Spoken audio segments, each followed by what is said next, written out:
Welcome to Lemon Studios, where we talk anything and everything in entertainment. I'm, of course, the Lemon himself, Zeke Lemon, and this is my review for Flight Risk. But before we get into that, let's get the house clean out of the way. Sorry, to leave a like, comment below, let me know your thoughts on Flight Risk, and of course, hit that subscribe button as it helps me grow into a YouTube career. I would greatly appreciate it. Now, all that out of the way, let's get into the review, shall we? So, Flight Risk, it stars Mark Wahlberg and Michelle Dockery, and Topher Grace. Is great to see him again. It's directed by Mel Gibson, and it's the story of, some people.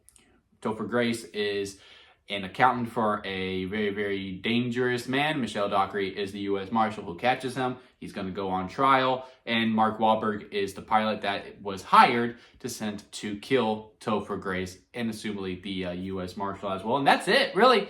I mean, that's the whole movie. And one thing I really appreciate about this film is that it wastes no time. It gets straight to it. I mean, I want to say within 5 minutes, we are on the plane and we are sitting, and the game is afoot. And all the performances in this movie are very, very well, are very, very good, I should say. Michelle Dockery plays this U.S. Marshal, who has a little bit of a past, who's just ready for the other chance to, because she has a bit of a past, ready for this second opportunity that she gets. Topher Grace plays his role very well. I will say his comedy was a little forced, ham-fisted at times, but it was really just early on. As the movie progresses, it does lean back a little bit, and the comedy starts to feel much more natural. Then, at points it felt like Mel Gibson was just saying, hey man, you gotta be funny. You're the funny guy in this movie, so I need you to crack some jokes. And, sometimes they hit, but, at most times in the beginning, it kind of missed for the most part. And then Mark Wahlberg playing this kind of a role, which, we're not normally used to. He's usually a good guy.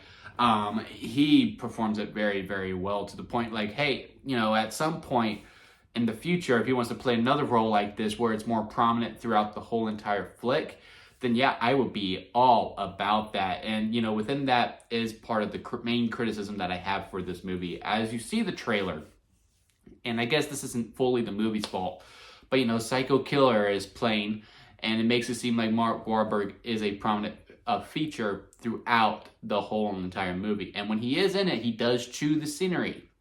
However, most of this movie is about Michelle Dockery's character and Topher Grace trying to land this plane because, once things get revealed, which, by the way, the beginning part where he's trying to play this lie, if you will, it's not if you will, yeah, he's trying to play this lie that he is the actual pilot. And when, they're going back and forth and, they're trying to figure each other out, it is very fun and very, very engaging to see. But then, once the mask comes off and, he is truly who he is, and, they have their first scruffle, obviously, they want to set up, because, you see in the trailer, they win the first round, and, he's tied up to the side of the plane. And within that, it just kind of really mellows out because he's knocked out for a good chunk of the movie. And I mean a good chunk. I want to say maybe 20 to 30 minutes. He's just not in it as, again, Michelle Dockery's character is trying to figure out how are we going to land this plane because she doesn't know how to fly a plane. Topher Grace's character doesn't know how to fly a plane. Making all these phone calls and trying to figure out, okay, how does he know that they're here? There's some good engagement stuff over there. I kind of wish that we had some scenes not on the plane about this other little movie that was going on behind the scenes within the actual agency as well, to find the leak within it as opposed to just going to phone calls. Because, I go back and forth with it because part of me really wanted to go back and see all that because some of the voices I did recognize. I was like, ooh, that's a recognizable name. I would have liked to see them actually perform in this movie. But also I like the intimate setting that we were in, that we were just trapped on this plane because, by design, we would also feel helpless as well, that we never break away from this plane as well. But I will say when Mark Wahlberg isn't in it, it does go down a couple notches for it. It's still very engaging all the way throughout. But until he comes back and he has a great opening line that's very, very funny. That's the other thing. He's also really, really funny in this very sadistic kind of way. The movie does start to pick up at entertainment.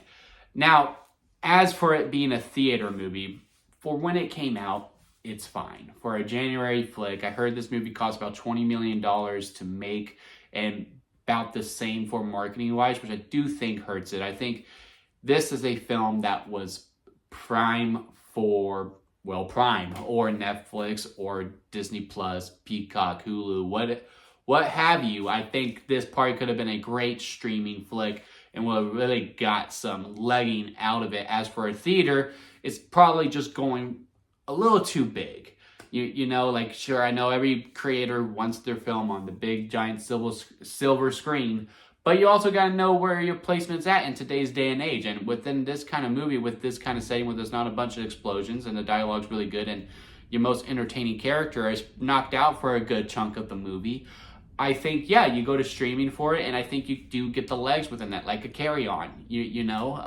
Carry On, great for streaming. If it was in theaters, I still would have enjoyed myself like I did with this movie. But again, it's perfect for the platform that it was on, which was streaming. I think Flight Risk runs within that same realm as well. But yeah, I can't complain about it. Like, if a movie that was fine had a visual, it would be this movie. There's really nothing to really complain about, again, besides maybe Mark Wahlberg not as in it as much as he's billed, but still a very fun time. I had a good time with it. If I had to rank it on the lemon scale, where it goes sour lemon at the bottom, bad movie. Expired store-bought lemonade, where there's a lot of bad in it, but hey, you can see the good in it. Store-bought lemonade, it's good, but there are a lot of problems within it. Lemonade in the middle, it's a movie. And then freshly squeezed lemonade, because you know that it's, you want it really fresh, really, really good movie with some very, very minor problems within it. The strawberry lemonade at the very top, because that is the best kind of lemonade to me personally. So, 10 out of 10. To me, Flight Risk is a lemonade. Nothing to really run home about. Will I remember this in, maybe 2 months? Maybe not, but that's probably when it goes to streaming again and I can watch it again. Mark Wahlberg is a great performance in this. All the performances are really, really good in it. Mel Gibson does a fine job within it. I think, if anything, if this was to go to the big screen, maybe Mel Gibson wasn't the pick for it.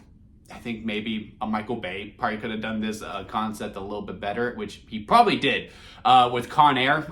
Granted, Con Air is a much bigger movie. I think that's the one with Nick Cage, right? Where they're all on the plane, there's a bunch of convicts in it. But, I think Michael Bay could have done this much better. But, if Michael Bay's in it, if Michael Bay's directing it, then Mark Wahlberg isn't in the movie at all. But yeah, it's a fine movie. Let me know what y'all think about it down in the comment section. Leave a like if you made it this far within the review. I do greatly appreciate it. We have a lot of stuff heading up your way towards the channel. Spider-Man coming this Tuesday. And then a bunch more movies. Companion is this next weekend's movie. Really looking forward to that. Probably going to do a little series where, I review all the Oscar-nominated movies for movies I did not review. So yeah, keep your eye out for that. And if you're into wrestling, we also do those reviews as well. So until next time, we'll see you here at Lemon Studios.